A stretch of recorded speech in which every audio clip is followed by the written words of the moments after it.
మరి కాసేపట్లో ప్రధానమంత్రి మోదీ విశాఖలో పర్యటించనున్నారు. ప్రధాని చేతుల మీదుగా 2 లక్షల కోట్ల విలువైన శంకుస్థాపనలు ప్రారంభోత్సవాలు చేయనున్నారు. విశాఖ సిరిపురం జంక్షన్ నుంచి ఏయూ ఇంజనీరింగ్ ఉమెన్ హాస్టల్ మీదుగా సభా ప్రాంగణం వద్ద వరకు కూడా ప్రధాని భారీ రోడ్ షో నిర్వహించనున్నారు.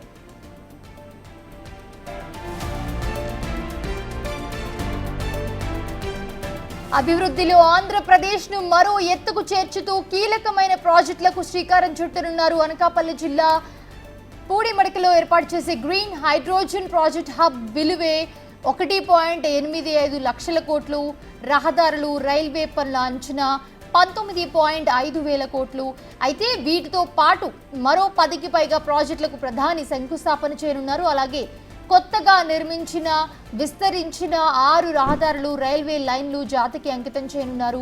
రాష్ట్రంలో కూటమి ప్రభుత్వం ఏర్పాటైన తర్వాత ఆయన రాష్ట్రానికి రావడం ఇదే మొదటిసారి. ప్రధాని వెంట CM Chandrababu, deputy CM Pawan Kalyan కూడా ఈ పర్యటనలో పాల్గొంటూ ఉన్నారు.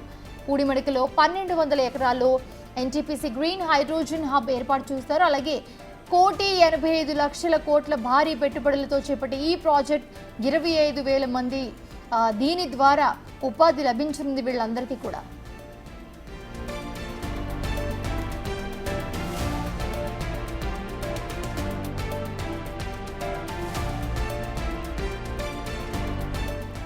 ఇదే అంశానికి సంబంధించి మరిన్ని అప్డేట్స్ అందించడానికి మా ప్రతినిధి రాజు జాయిన్ అవుతున్నారు. రాజు, మరి కాసేపట్లో ప్రధాని చేరుకోనున్నారు. సో ఎలాంటి ఏర్పాట్లు చేశారు? అప్డేట్స్ ఎలా ఉన్నాయి?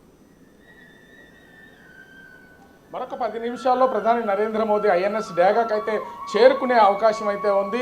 ఎగ్జాక్ట్గా 4:25 ఐఎన్ఎస్ డ్యాగాకు అయితే ప్రధాని నరేంద్ర మోదీ వచ్చి చేరుకుంటారు. అక్కడ రాష్ట్ర ముఖ్యమంత్రి చంద్రబాబు నాయుడు, అదేవిధంగా డిప్యూటీ సీఎం పవన్ కళ్యాణ్తో పాటుగా గవర్నర్ కూడా స్వాగతం పలకడానికి సంసిద్ధమైనటువంటి పరిస్థితి అయితే ఉంది. అక్కడి నుంచి 4:45కి ప్రధాని నరేంద్ర మోదీ మొత్తము చంద్రబాబు అదేవిధంగా పవన్ కళ్యాణ్లు రోడ్డు మార్గం ద్వారా సిరిపురం జంక్షన్లో ఉన్నటువంటి వెంకటాద్రి వంటిల్లు సమీపానికి అయితే చేరుకుంటారు. అక్కడి నుంచి 4:45కి ఈ రోడ్ షో అయితే ప్రారంభమవుతున్నటువంటి పరిస్థితి అయితే కనిపిస్తుంది. మనం చూస్తున్నాం కదా, ఈ కనిపిస్తున్నటువంటి రోడ్ని కనుక ఒకసారి గమనిస్తే దాదాపుగా 1 కిలోమీటర్ ఉండేటువంటి రోడ్డు వెంకటాద్రి వంటిల్లు దగ్గర స్టార్ట్ అవుతున్నటువంటి ఈ రోడ్డుకు సంబంధించి అక్కడి నుంచి దాదాపుగా 1 కిలోమీటర్ ఈ బహిరంగ సభ వరకు కొనసాగుతుంది. దీనికి అన్ని వైపులా, ఇరువైపులా కూడా పూర్తిగా ఎస్పీజీతో పాటుగా ఎన్ఎస్జీ పోలీసులు పూర్తి స్థాయిలో వాళ్ళ అధీనంలోకి తీసుకున్నటువంటి పరిస్థితి ఉంది. రాష్ట్రానికి సంబంధించినటువంటి పోలీసులు కూడా కొంచెం వాళ్ళు ఎక్కడికెక్కడ పూర్తిగా వాళ్ళ అధీనంలోకి తీసుకున్నటువంటి పరిస్థితులు అయితే మనం అయితే చూడొచ్చు. ఎక్కడికెక్కడ ఎలాంటి అవాంఛనీయ సంఘటనలు జరగకుండా జాగ్రత్తలు అయితే తీసుకున్నారు. మొత్తం రోడ్డుకి సంబంధించి 2 వైపులా కూడా పబ్లిక్ పూర్తి స్థాయిలో ఉండేలాగా ఏర్పాట్లు అయితే ప్రస్తుతం చేసినటువంటి పరిస్థితి అయితే కనిపిస్తుంది. 1 కిలోమీటర్ దాదాపుగా 20 నుంచి 25 నిమిషాల పాటు ఈ రోడ్ షో అయితే నిర్వహిస్తున్నటువంటి పరిస్థితి అయితే ఉంది. ప్రధాని నరేంద్ర మోదీ, చంద్రబాబు, పవన్ కళ్యాణ్ ఈ ముగ్గురు కూడా ఈ రోడ్ షోలో అయితే ప్రస్తుతం వచ్చే అవకాశం అయితే ఉంది. 5:30 బహిరంగ సభకు చేరుకున్న తర్వాత ఈ బహిరంగ సభలో ప్రధాని 6:45 వరకు మాట్లాడతారు. ఆ తర్వాత సభ అయితే ముగుస్తుంది. మళ్ళీ తిరిగి వెళ్ళడానికి కూడా పూర్తి స్థాయిలో ఏర్పాటు చేసినటువంటి పరిస్థితి అయితే ఉంది. మనము ప్రధాని నరేంద్ర మోదీ తాను చేస్తున్నటువంటి రోడ్ షో ఎన్పాట్ దగ్గర అయితే ఉన్నాము. ఈ ఎన్పాట్కి సంబంధించి వచ్చిన తర్వాత మనమైతే ఒకసారి నేను విజువల్లో చూపించే ప్రయత్నం అయితే చేస్తాను. ప్రస్తుతం ఇది ఎస్బీజీ అండర్లో ఉంది. తర్వాత ఇక్కడి నుంచి ప్రధాని నరేంద్ర మోదీ కనిపిస్తున్నటువంటి ఈ బారికేడ్స్ ఏదైతే ఉన్నాయో ఈ బారికేడ్స్ దగ్గర నుంచి లోపలికి స్టేజ్ వరకు కూడా ఎంటర్ అవడానికి పూర్తి స్థాయి ఏర్పాట్లు చేసినటువంటి పరిస్థితి అయితే కనిపిస్తుంది. మనకి భారీగా లోపల వరకు కనిపిస్తున్నటువంటి 2 వైపులా కూడా కర్రలతో కట్టేసినటువంటి ప్లేస్లో ప్రధాని నరేంద్ర మోదీ అటు తను రోడ్ షో నిర్వహించే వాహనాన్ని స్టేజ్ వరకు వెళ్లేలాగా ఏర్పాటు చేసినటువంటి పరిస్థితి కనిపిస్తుంది. ఒకసారి మనం ఇండియన్ ఫ్లాగ్ రూపంలో ఉన్నటువంటి ఒక క్లాత్ చుట్టూ కట్టారు. అక్కడ కూర్చున్నటువంటి వాళ్ళందరూ కూడా జానపద కళాకారులు, గిరిజన కళాకారులు, వివిధ కళారూపకాలను ప్రదర్శిస్తున్నటువంటి వాళ్ళందరూ అక్కడ ప్రధాని నరేంద్ర మోదీ వచ్చే సమయంలో ఆ రోడ్ షో కొనసాగుతున్నటువంటి సమయంలో, అంటే ముఖ్యంగా లోపలికి వెళ్తున్నటువంటి సమయంలో నృత్యాలను వాళ్ళు చేస్తున్నటువంటి కార్యక్రమం అయితే చేపట్టడానికి రంగసిద్ధం చేసినటువంటి పరిస్థితి అయితే ఉంది. ఆ టైంలో ప్రధాని నరేంద్ర మోదీ అటు గిరిజనులు వివిధ ఆ కళా రూపకాలను ప్రదర్శిస్తున్నటువంటి వాళ్ళ ఆ కళారూపాలని చూసుకుంటూ లోపలికైతే వెళ్ళే వెళ్ళే పరిస్థితి అయితే ఉంది. ఇప్పటికే మొత్తం 3 భారీగా టెంట్లు అయితే అక్కడ వేసినటువంటి పరిస్థితి అయితే మనం చూడొచ్చు. ప్రధాని నరేంద్ర మోదీ ఆ మధ్య దానిలో అయితే ఉంటారు. లెఫ్ట్ సైడ్ రైట్ సైడ్ లో ఉన్నటువంటి వాళ్ళకి సంబంధించి విఐపీలతో పాటుగా వస్తున్నటువంటి ప్రజానికం మొత్తం అంతా కూడా ఆ లోపలికి ఎలా చేస్తున్నటువంటి పరిస్థితి అయితే ఉంది. దాదాపుగా 2 లక్షల మంది వరకు కూడా అటెండ్ అవుతారనే ఒక అంచనా అయితే ఉంది. రోడ్ షోలో ఇప్పటికే 1,00,000 మందికి పైగా 1 కిలోమీటర్ పొడవున ఒక రోడ్ని డబల్ రోడ్ని ఒక రోడ్డు మొత్తం ప్రధాని వెళ్ళడానికి ఉండేలాగా మరో రోడ్ని అటు పబ్లిక్ వచ్చేలాగా ఏర్పాట్లు చేసినటువంటి పరిస్థితి కనిపిస్తుంది. ముఖ్యంగా చూస్తే 2 లక్షల కోట్ల రూపాయలకు సంబంధించినటువంటి వివిధ ప్రాజెక్టులను, జాతీయ రహదారులు, రైల్వే ప్రాజెక్టులు అన్నింటినీ కూడా ప్రధాని నరేంద్ర మోదీ శంకుస్థాపన ప్రారంభోత్సవాలు చేయడానికి పూర్తి స్థాయి ఏర్పాట్లు చేసినటువంటి పరిస్థితులు అయితే మనం అయితే చూడొచ్చు. ఎక్కడికక్కడ ఒక్కసారి చూస్తే కనుక పోలీసుల బందోబస్తు అటు రాష్ట్రానికి సంబంధించినటువంటి పోలీసు ఉన్నతాధికారులతో పాటుగా పోలీసు బందోబస్తు, అదేవిధంగా ఎస్పీజీ, అదే ఎన్ఎస్జీకి సంబంధించినటువంటి పోలీసులు తమ ఆధీనంలోకి ప్రస్తుతము అటు వెంకటాద్రి వంటిల దగ్గర నుంచి ఈ ఏయూ ఇంజనీరింగ్ గ్రౌండ్ లో ఏర్పాటు చేసినటువంటి సభ వరకు కూడా పూర్తి స్థాయిలో వాళ్ళ అధీనంలోకి తీసుకున్నటువంటి పరిస్థితి కనిపిస్తుంది. 3 అంచెల విధానాన్ని, సెక్యూరిటీని కూడా ప్రస్తుతం అయితే వీళ్ళు ఎక్కడికక్కడ ఏర్పాట్లు చేసినటువంటి పరిస్థితి ఉంది. చివరికి లోపలికి వెళ్తున్నటువంటి వాళ్ళు ఒక పేపర్ కానీ పెన్ను కానీ లోపలికి తీసుకెళ్ళడానికి వీల్లేదు. కేవలం మొబైల్ ఫోన్స్ మాత్రమే అలౌ చేస్తున్నటువంటిది అయితే మనం చూడొచ్చు. దీనికి తోడు అంటే వాళ్ళు వేసుకున్నటువంటి డ్రెస్ లో కూడా బ్లాక్ కలర్ చున్నీ కానీ బ్లాక్ కలర్ డ్రెస్ కూడా ఉన్నా కూడా పోలీసులు లోపలికి అలౌ చేస్తున్నటువంటి పరిస్థితి లేదు. ఎందుకంటే ఇప్పటికే విశాఖ స్టీల్ ప్లాంట్ కి సంబంధించి ఆందోళన కొనసాగుతున్నటువంటి పరిస్థితి ఉంది. అదేవిధంగా బల్క్ డ్రగ్ పార్క్ విషయంలో కూడా కొంతమంది ఆందోళన చేస్తున్నటువంటి నేపథ్యంలో వచ్చేటటువంటి వాళ్ళు బ్లాక్ కలర్ చున్నీలు కానీ వాళ్ళ డ్రెస్సులకు ఉన్నటువంటి వాటితో నిరసన తెలుపుతారనే ఉద్దేశంతో పోలీసులు లోపలికి అలౌ చేస్తున్నటువంటి పరిస్థితి లేదు. పూర్తి స్థాయిలో ఇప్పటికే అన్ని చోట్ల పోలీసు సిబ్బంది భారీగా తనిఖీలు నిర్వహిస్తున్నటువంటిది అయితే మనం చూడొచ్చు. ఎక్కడికక్కడ వస్తున్నటువంటి వాళ్ళని పోలీసులకు సంబంధించి ముఖ్యంగా దాదాపుగా 2 లక్షల కోట్ల రూపాయలకు సంబంధించినటువంటి పనుల విషయంలో అటు అచితాపురం సెజ్లో ముఖ్యంగా చూస్తే దాదాపుగా 1,200 ఎకరాల్లో 1,85,000 కోట్ల రూపాయలతో అటు గ్రీన్ హైడ్రోజన్ హబ్ కి సంబంధించిన శంకుస్థాపన, అదేవిధంగా నక్కపల్లిలో 1,877 కోట్లతో నిర్మిస్తున్నటువంటి 139 కోట్ల రూపాయలకు సంబంధించి ఇండస్ట్రియల్ సిటీ, అదేవిధంగా 10 జాతీయ రహదారులు, 7 అంటే రైల్వేకి సంబంధించినటువంటి ప్రాజెక్టులకు శంకుస్థాపన చేయడానికి అయితే రంగం సిద్ధమైనటువంటి పరిస్థితి ఉంది. అదేవిధంగా 7 రైల్వే జాతీయ రహదారుల్ని మరొక 3 రైల్వే ప్రాజెక్టులని ప్రధాని నరేంద్ర మోదీ ఇక్కడ ప్రారంభోత్సవాలు చేస్తారు. ఓవరాల్ గా చూస్తే ప్రధాని నరేంద్ర మోదీకి సంబంధించినటువంటి ఈ భారీ బహిరంగ సభకు అన్ని ఏర్పాట్లు జరిగాయి. మరికొద్ది సేపట్లో ఐఎన్ఎస్ డ్యాగాకి అయితే ప్రధాని నరేంద్ర మోదీ చేరుకుంటారు. అక్కడి నుంచి 20 నిమిషాల పాటు రోడ్డు మార్గం ద్వారా వెంకటాద్రి వంటిల్లు సిరిపురానికి అయితే చేరుకుంటారు. అటు 4 గంటల 45 నిమిషాల నుంచి ఈ రోడ్ షో అయితే ప్రారంభమవుతుంది. ఎగ్జాక్ట్గా 20 నుంచి 25 నిమిషాలకు మొత్తం ఎస్పీజీ పోలీసులు, ఎన్ఎస్జీ వాళ్ళు ఆ రూట్ మ్యాప్ ఇచ్చినటువంటి పరిస్థితి ఉంది. దానికి అనుగుణంగా ఈ రోడ్ షోతో అటు పవన్ కళ్యాణ్, చంద్రబాబు, ప్రధాని నరేంద్ర మోదీ ఈ బహిరంగ సభకు అయితే చేరుకుంటున్నటువంటి పరిస్థితి ఉంది. బహిరంగ సభలో మొత్తం ప్రధాని నరేంద్ర మోదీ 5 గంటల 30 నిమిషాల నుంచి 6 గంటల 45 నిమిషాలు అంటే 1 గంట 15 నిమిషాల పాటు ఈ బహిరంగ సభ దగ్గర అయితే తమ సమయాన్ని వెచ్చిస్తారు. అనంతరం సభ ముగిసిన తర్వాత మళ్ళీ తిరిగి ఐఎన్ఎస్ డేగా నుంచి ప్రధాని ఇక్కడ నుంచి తిరిగి వెళ్ళడానికి అయితే సన్నాహాలు చేసినటువంటి పరిస్థితి కనిపిస్తుంది. ఓవరాల్ గా ప్రధాని ఏర్పాట్లకు సంబంధించి ఇప్పుడైతే భారీ పోలీస్ బందోబస్తు నడుమ మొత్తం ర్యాలీకి అయితే అటు రోడ్ షోకి సన్నద్ధం చేసినటువంటి పరిస్థితి కనిపిస్తోంది.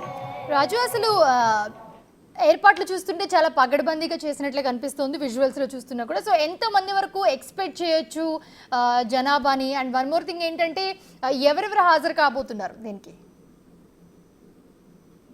అంటే ఇప్పటి వరకు మనం ఒకసారి చూస్తున్నాము వస్తున్నటువంటి అటు ప్రధాని నరేంద్ర మోదీకి ఎక్కడ అంటే సహజంగా విఐపీ మూవ్మెంట్, వివిఐపీ మూవ్మెంట్ మనం చూస్తూ ఉంటాం. కానీ దేశ ప్రధాని వస్తున్నటువంటి నేపథ్యంలో ఎక్కడ అవాంఛనీయ సంఘటనలు జరగకుండా ముందస్తు జాగ్రత్తలు తీసుకోవడం, నిన్న 2 రోజుల నుంచే బారికేడ్లను ఏర్పాటు చేయడంతో పాటుగా ఈ రోజు మధ్యాహ్నం దాదాపుగా 2 గంటల సమయం నుంచి పూర్తిగా వాళ్ళ అధీనంలోకి తీసుకున్నటువంటి పరిస్థితి ఉంది. మీడియాని సైతం ఎక్కడ ఒక కెమెరాను కానీ వేటికి వాళ్ళు సెల్ ఫోన్లు కానీ అలౌ చేయడానికి అయితే లేదు. మొత్తం అంతా కూడా ఇటు దూరదర్శన్ నుంచే వీళ్ళు అందిస్తున్నటువంటి పరిస్థితి కనిపిస్తుంది. సామాన్యమైనటువంటి ప్రజలు ఎవరు లోపలికి వెళ్ళాలన్నా కూడా వాళ్ళు కనీసం ఒక మొబైల్ ఫోన్ తప్ప వేసుకున్నటువంటి బ్లాక్ డ్రెస్ని కూడా వాళ్ళు అలౌ చేస్తున్నటువంటి పరిస్థితి లేదు. అంత పగడ్బందీగా సెక్యూరిటీ ఉన్నటువంటి పరిస్థితి ఉంది. ఇక పబ్లిక్ విషయానికి వస్తే దాదాపుగా 2 లక్షల మంది వరకు ఈ సమావేశంలో పాల్గొంటారనేది ప్రస్తుతం ప్రధాని నరేంద్ర మోదీ సభకు ఏర్పాటు చేస్తున్నటువంటి నాయకులైతే చెప్తున్నటువంటి పరిస్థితి ఉంది. ముఖ్యంగా నారా లోకేష్ ఈ సభకు సంబంధించి ఇన్ఛార్జ్గా ఉన్నటువంటి నేపథ్యంలో 12 గంటలకే నారా లోకేష్ విశాఖపట్నంలో చేరుకోవడం, తర్వాత ఈ సభ దగ్గరికి అయితే చేరుకున్నటువంటి పరిస్థితి ఉంది. సభలో మొత్తం అంతా కూడా నారా లోకేష్ పర్యవేక్షణ చేస్తూ ఉన్నారు.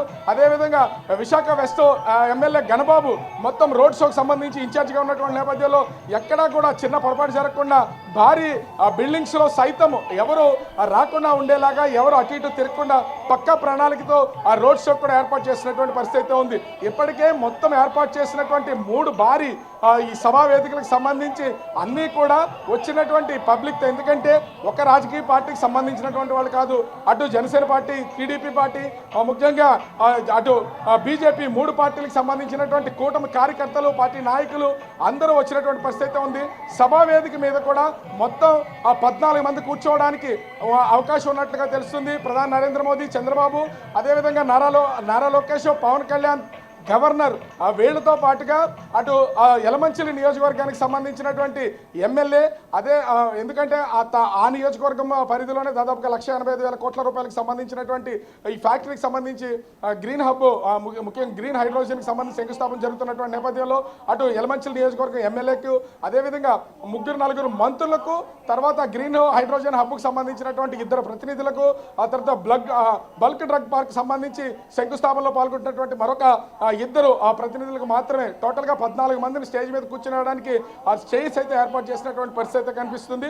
పూర్తి స్థాయిలో వీళ్ళు తప్ప, అంటే రాష్ట్రానికి సంబంధించినటువంటి నాయకులు ఎవరిని కూడా స్టేజ్ మీదకి వెళ్తున్నటువంటి పరిస్థితి లేదు.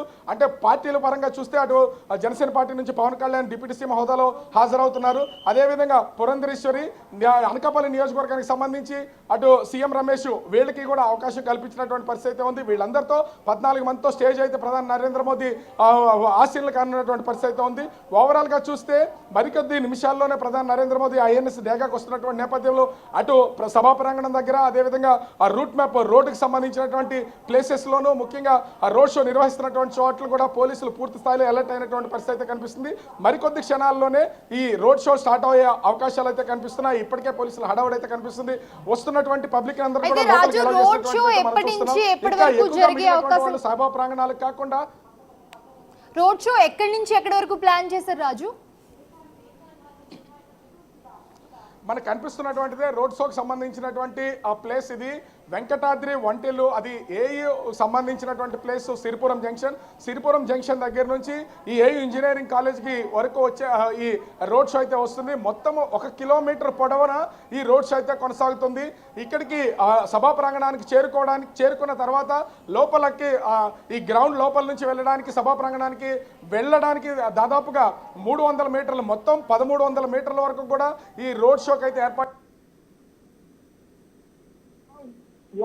పొడవున ఈ రోడ్ షో అయితే దాదాపుగా 25 నిమిషాల వరకు జరుగుతుంది. అదేవిధంగా ఈ స్టేజ్ కి సంబంధించినటువంటి ప్లేస్ లో ఇంచుమించుగా 300 నుంచి 400 మీటర్ల వరకు ఈ స్టేజ్ కి సంబంధించి ప్రస్తుతం మనం స్టార్టింగ్ లోనే చూపించాం వివిధ కళారూపాలకు సంబంధించినటువంటి వాళ్ళందరితోనూ ప్రస్తుతం అయితే ప్రధాని నరేంద్ర మోదీ ఏర్పాటు చేసినటువంటి నేపథ్యంలో వాళ్ళందరికీ కావలసినటువంటి అన్ని ఏర్పాట్లు చేశారు. ప్రధాని ఒకేసారి అనేక కళారూపాలకు సంబంధించినటువంటి వాళ్ళందరూ కూడా సంసిద్ధమైనటువంటి పరిస్థితి ఓపెన్ టాప్ జిప్ కావడంతో ప్రధాని వెళ్తున్నటువంటి సమయంలోనే వీళ్ళందరూ కళారూపాలను ప్రదర్శించే అవకాశం అయితే కనిపిస్తుంది. ఈ నేపథ్యంలోనే అటు కూడా అన్నింటినీ చేసుకుంటూ లోపలికి వెళ్లే అవకాశం ఉంది.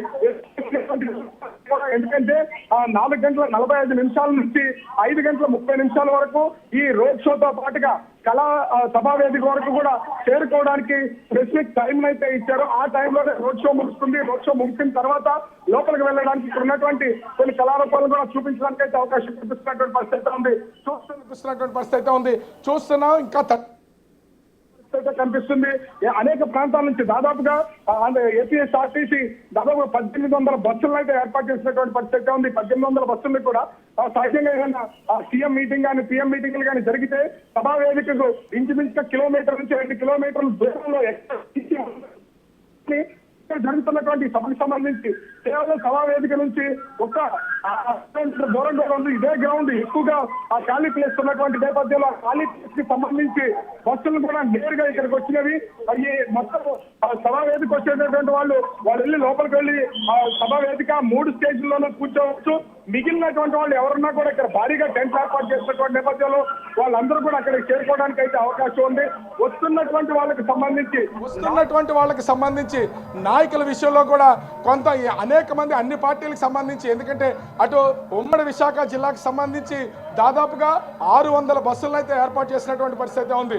అంటే విభజిత జిల్లాల్లో చూస్తే అటు విశాఖపట్నం జిల్లా, అనకాపల్లి జిల్లా, అరకు జిల్లా, ఈ జిల్లాలకు సంబంధించి ముఖ్యంగా చూస్తే వీటితో పాటుగా విజయనగరం జిల్లా, పార్వతీపురం, మన్యం జిల్లాతో పాటు అటు శ్రీకాకుళం జిల్లాలకు సంబంధించి మొత్తము 1800 బస్సులను అయితే కేటాయించినటువంటి పరిస్థితి ఉంది. సొంత వాహనాల్లో వస్తున్నటువంటి వాళ్ళు, అదేవిధంగా ఇతర వాహనాల్లో వస్తున్నటువంటి వాళ్ళతో కూడా ఎక్కడికక్కడ భారీగా అయితే జన సమీకరణ అయితే జరిగినటువంటి పరిస్థితి అయితే ఉంది. ఎందుకంటే ఇప్పటికే సభకు సంబంధించి భారీ స్క్రీన్లు అవుట్ సైడ్ కూడా ఏర్పాటు చేసినటువంటి నేపథ్యంలో వాటికి సంబంధించి దాదాపుగా 2 లక్షల మంది వరకు కూడా వస్తారనే అవకాశం అయితే కనిపిస్తుంది. వాళ్ళకి సంబంధించి వాళ్ళతో పాటుగా ఈ ఇక్కడ ఏర్పాటు చేసినటువంటి అంటే రోడ్ షోకి సంబంధించి ఇంచుమించుగా మరొక 1,00,000 మందిని అయితే సమీకరించినటువంటి పరిస్థితి అయితే ఉంది. రోడ్ షోకి వచ్చినటువంటి వాళ్ళు రోడ్ షో ముగిసిన తర్వాత వాళ్ళందరూ సభావేదికి చేరుకోవడం కొంత కష్టంగా ఉంటుంది. ఎందుకంటే పోలీసులకు సంబంధించి సెక్యూరిటీ పరంగా తీవ్రమైనటువంటి ఇబ్బందులు ఎదుర్కొనే అవకాశం అయితే ఉంది. ఈ నేపథ్యంలోనే ఎక్కడ ఉండేటటువంటి వాళ్ళకి అక్కడే మొత్తం భారీ బందోబస్తు నడుమ ఏర్పాట్లు అయితే చేసినటువంటి పరిస్థితి అయితే కనిపిస్తుంది. ఆ ఏర్పాట్లన్నిటి కూడా పూర్తి స్థాయిలో పర్యవేక్షణ అనేది కొనసాగుతుంది. పోలీసు ఉన్నతాధికారులతో పాటుగా ఎన్ఎస్జీకి సంబంధించినటువంటి పోలీసులు కూడా టీం కూడా ఎక్కడికక్కడ వాళ్ళు తమ అధీనంలోకి తీసుకుంటున్నారు. ఏది జరగాలన్నా ఏది నడవాలన్నా కూడా వాళ్ళ పర్మిషన్ లేకుండా ముందుకెళ్తున్నటువంటి పరిస్థితి అయితే కనిపించట్లేదు. అనేక మంది వస్తున్నటువంటి పరిస్థితి అయితే కనిపిస్తుంది.